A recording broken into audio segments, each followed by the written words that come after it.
century. He wrote the first textbook of internal medicine, and in that textbook he said that cannabis was the most effective medication for the treatment of migraine headaches.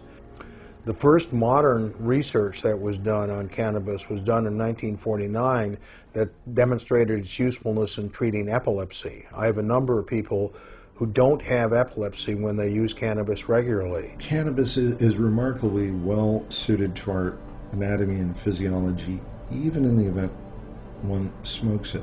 Marijuana was widely used in the 19th century for the treatment of asthma. And in the 1970s, we found that marijuana has a bronchodilator effect. It's because of the THC in marijuana. What is the evidence that marijuana smoking, habitual marijuana smoking, can lead to lung cancer? With respect to the development of lung cancer, we found no evidence of any increased risk of lung cancer occurrence in association with marijuana smoking alone. The THC actually has an anti-tumoral effect. And these are studies that were done both in experimental animals and in cell culture systems, and for different kinds of cancer. For lung cancer, breast cancer, thyroid cancer, prostate cancer, gliomas, brain cancer, that the development and growth, or the growth actually of the tumor is suppressed. Yeah, we're talking about a way that we could, in essence, probably prevent 90% of the cancers in our society and save our nation from medical bankruptcy, right? Correct. And yet, in order for that to happen, the drug companies would have to give up profits, the junk food companies would have to lose revenues. That's the And problem. they're the ones controlling Washington. Well, that's what's controlling our government, and that's why we are having the problem with the FDA, which you know what we are calling it, the Food and Drug Administration. Well, anyway, the problems are so huge because they are so powerful, and they are able to suppress little people like the Gerson Institute and the Gerson Therapy and the Gerson doctors, and they have made laws. Do you know there are laws that started in California and that spread pretty much all over the U.S. that made it illegal to use anything but surgery, radiation, and chemo in the treatment of cancer. And if a doctor or other health practitioner used any other method, God forbid, for instance, nutrition, he lost his license and went to jail. There were laws against healing cancer. Yeah, our readers and listeners really need to understand this point. There's a book, in fact, I think the author is Kenny Ozabel. It's called When Healing Becomes a Crime, that describes this in a lot more detail. But you're absolutely right. It is illegal. It is a crime to actually cure cancer or to treat it with anything that's not poison. Yeah.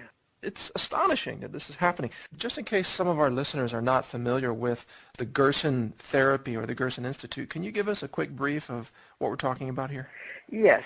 We are talking about a therapy that was developed by Dr. Max Gerson, my father, originally to control his own migraine headaches. And then he accidentally found out that with the same nutritional approach, by giving the body the proper nutrients and making sure it can be detoxified and functioning properly, he found first that it was also effective in overcoming skin tuberculosis. And then after the skin tuberculosis, it turned out that other forms of tuberculosis were also responding beautifully.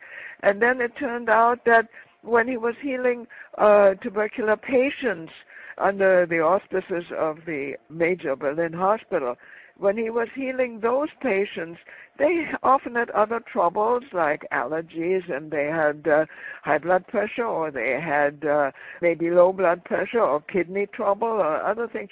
And that's when he accidentally, by treating the TB patients, he found out that other diseases also responded and that he was truly healing the body.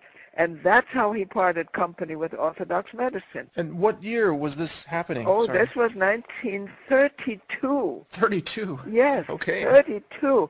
Now, where do we go from here, Charlotte? How do we overcome Well, the we are oppression? starting to overcome because, first of all, the public is becoming painfully aware that Orthodox medicine is useless and harmful and doesn't help them. The public is learning and understanding that their friends, their relatives, their loved ones, they're being treated with chemo, and all the other poisons, and they die miserably. They know, the public is understanding that orthodox medicine is drugging and torturing people to death.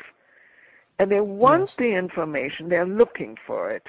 And we have the information. And it's easy. I'm sure you know that in 1972, our then President Nixon declared the war on cancer. And he said, if we throw enough money at this, we are going to solve it and we'll find a cure. And they threw money. But what they did, a total of approximately $39 billion of research was thrown at the cancer industry. But what happened? Who got this money? They were the chemotherapy people. They were the drug companies. Yes. And what did they research? Did they research nutrition?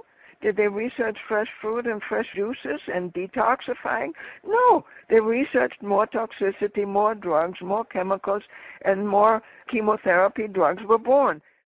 I see the world for what it is, beyond the white and the black. The way the government downplays historical facts. Cause the United States sponsored the rise of the Third Reich. Just like the CIA trained terrorists how to fight, build bombs and sneak box cutters onto a flight.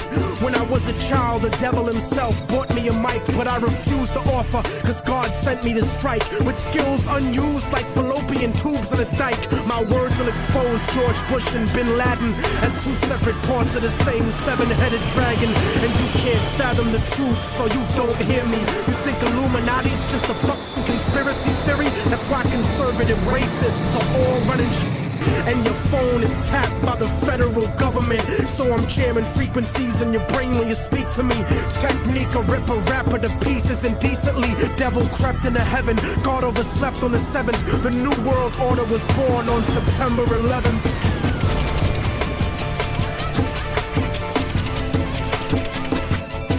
Father, forgive them, for they don't know right from wrong. The truth is set you free, written down in a song. And the song has the cause of death written in code. The word of God brought to light that'll save your soul.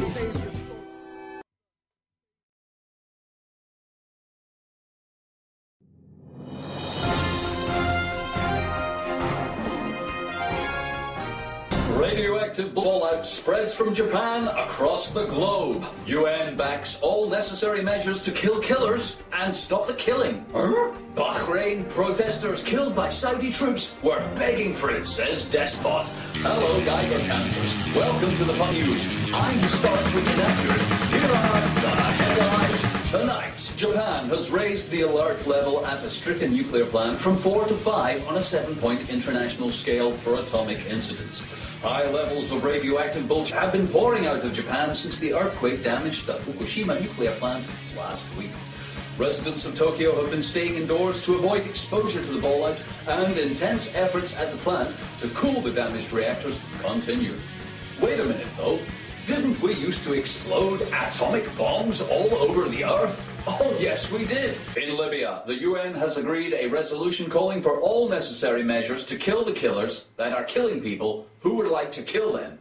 In an historic show of international hypocrisy, the UN resolution was almost unanimous in ignoring Saudi troops killing protesters in Bahrain, American bombing of civilians in Pakistan, Iraq and Afghanistan, and the Yemenis government slaughtering 30 protesters. The UN is only calling for an immediate ceasefire by Libyan forces loyal to Gaddafi.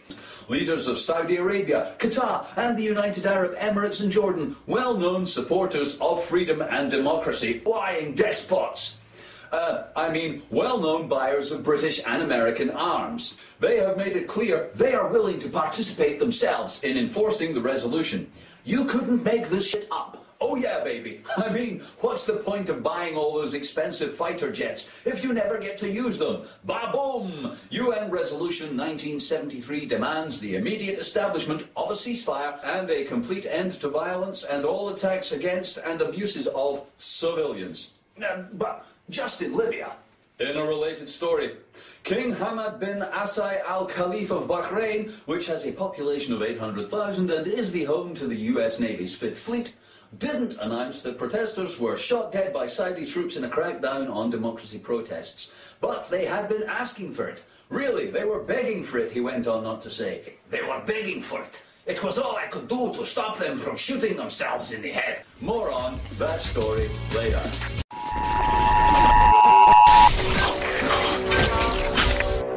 And now a message from the Department of Urban Exploration.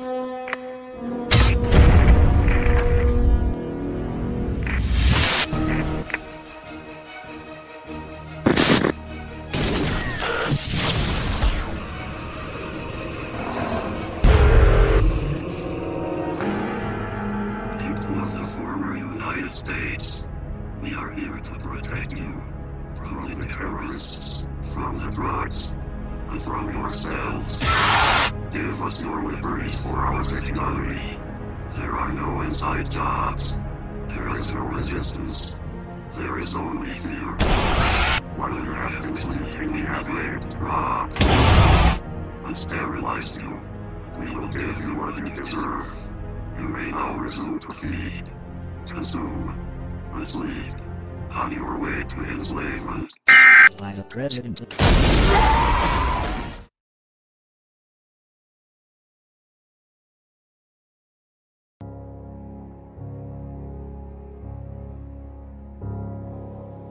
It is no measure of mental health to be well adjusted to a profoundly sick society.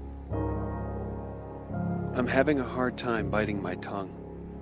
As the world teeters on the edge of a financial debt tsunami and a nuclear ecological Armageddon, I remain 100% in awe by the fact that most of my friends, neighbors, and colleagues, people with whom I work on a daily basis, intelligent professionals, appear to be completely unfazed, in fact, completely oblivious to the horrifying events now unfolding globally. I spent countless hours on multiple conference calls recently with professionals around the country. Fortune 100 folks from New York City, from the Midwest, and from LA. At no time during the entire week did any single person on those calls make any mention of the horrifying tsunami or the current nuclear nightmare unfolding in Japan. No mention of the possibility of radioactive fallout reaching our own shores or the lack of availability of potassium iodide across our nation. Not one person mentioned the death blow to the Japanese economy, the third largest economy on the planet. No mention of the collapsing dollar or the impact that all of this is bound to have on our own economy and future food prices. Where is the empathy, the compassion, the concern for humanity? Or even on the most basic level, where is their sense of self-preservation? It's as though these traits have been engineered out of the average detached American. And now this formerly honorable nation is unconstitutionally attacking Libya. A major attack led by the U.S. is underway against Muammar Gaddafi's air defense systems in Libya. Where is the resistance? If you are watching this video, you are the resistance. The majority has checked out. They don't care. And liberty breathes its last gasp. The hour is getting very late, my friends. But do Americans even know it? As John Williams of Shadowstats.com has written in his recent special report, the U.S. economic and systematic solvency crisis of the last 4 years have been precursors to the coming Great Collapse, a hyperinflationary Great Depression. Such will encompass a complete collapse in the purchasing power of the U.S. dollar, with no viable or politically practical way of balancing U.S. fiscal conditions and avoiding this financial economic Armageddon. The best that individuals can do at this point to protect themselves encompasses building a store of key consumables such as food and water and moving assets into physical precious metals and outside of the U.S. dollar. And if you know people who still think it's not worry time, please note for them Chris Martinson's recent emergency alert titled Nuclear and Economic Meltdown in Progress. Chris notes in his emergency alert, quote, I have not been this concerned since October 2008. Chris writes, this alert warns you that major world-changing events are now underway and that your personal preparations for an uncertain future should either be completed or take on a new sense of urgency. My friends, these are sobering times, yet so many of the people we know in our daily lives remain drunk on pop culture and nonsense. they do not recognize any of these dangers.